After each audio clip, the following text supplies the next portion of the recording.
So now we're going to make some meringue animals.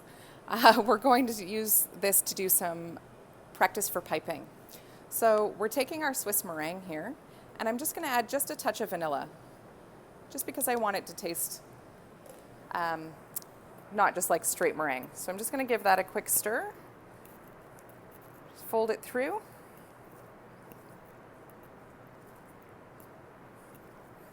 Okay, and I have a piping bag here fitted with a nice big star tip. And you can either use one piping bag, put the star tip inside, and get a plain tip, or you can do two piping bags. But I'm just going to use one, and I'm going to hold the plain tip over top. Okay, so I'm going to load my piping bag with some of our meringue. It's nice and glossy and shiny.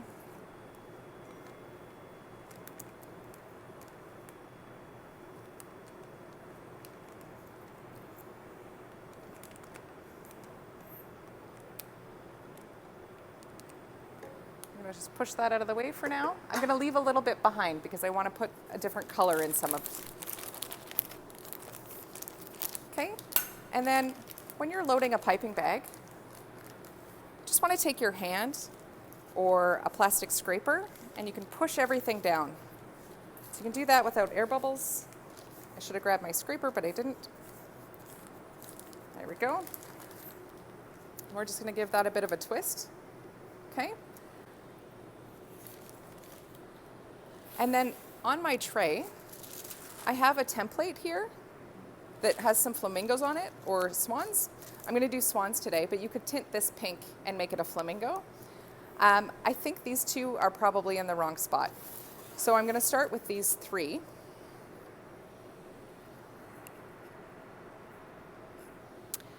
Or two, because I only grabbed 2 sticks. So I'm going to start with the straight tip, and I'm going to pipe just a little bit into the body.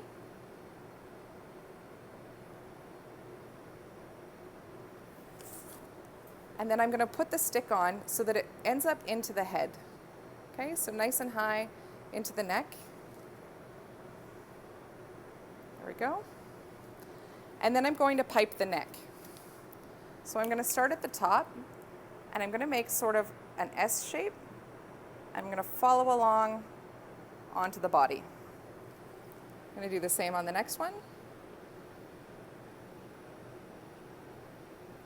And I realize the way this camera is, you can't really see what I'm doing.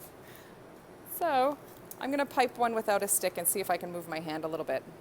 So you should hold your piping bag straight up and down, but I'm going to move my hand so you can see. So I'm going to start here. I'm going to loop around. I'm going to follow around to the body. Okay? But you keep your hand straight up and down.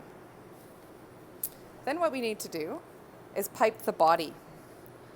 So we're going to start in the center. I'm going to do these ones first and then I'll show you a better angle. So we're going to start in the center and we're going to hold our piping bag nice and high. We're going to go around in a circle and then come up like a tail. So on a bit of an angle so you can see. Go all the way around from the center, go up like the tail. So start in the middle, go around the outside, and come up with a bit of a tail. Okay, so there we have some swans, but they're not quite finished. So we're going to take just a little bit of meringue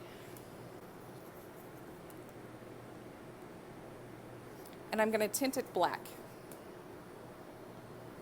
You could do this any color you want. Black doesn't typically taste super good. I'm just going to give it a stir.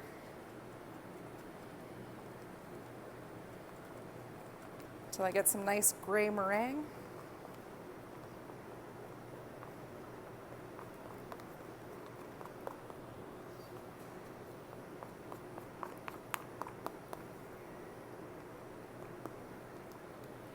Then we're going to load it into a paper piping bag.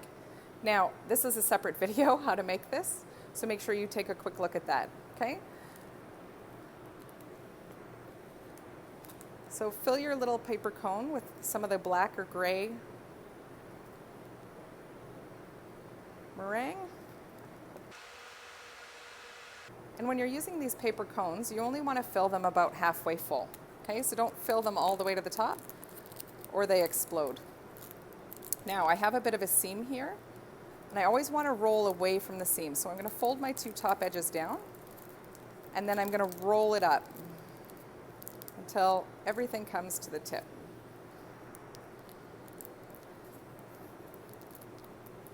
And then you just want to cut just a tiny bit off the tip. So scissors usually work the best for that, but use your knife if you want. Okay, give a little squeeze.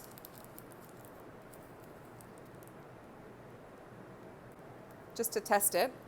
And then what we want to do is we want to put on a little eye, pretty high. I'm going to put a little eye on each of them.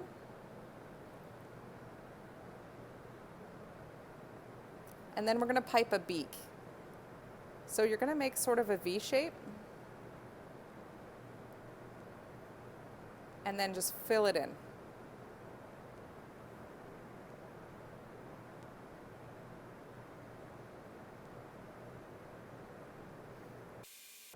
And then just with the tip of the piping bag, you're just going to drag it. So it looks like a little bit of a heart shape. There we go.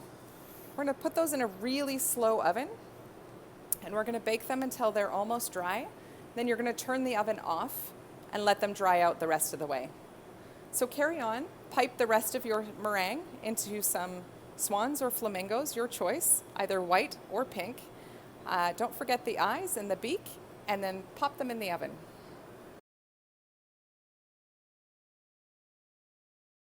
So our meringue swans have come out of the oven. They were in for about 90 minutes. And then what I did was I just turned the oven off and I propped the door open and I just let them sit there until they cooled all the way. So you can see that the color didn't change at all. They're nice and bright and white. The faces are all nice and dry, but it's gone from shiny to sort of a matte color. So I'll hold that up a little higher and maybe you can see what I'm talking about. So it's gone nice and matte, but that I can hold it on the stick. You can do this with any shape. I'm sure if you spend a couple of hours on Instagram, you'll find all kinds of fun things you can do. Meringue is one of the things that you can do with leftover egg whites. And pastry kitchens always seem to have leftover egg whites, so they don't typically get costed into a recipe. They end up being counted as garbage or waste because we can't use them all. So if you can find fun ways to use up egg whites, it's basically a free ingredient. And some kids would really probably enjoy having some little swans on a stick.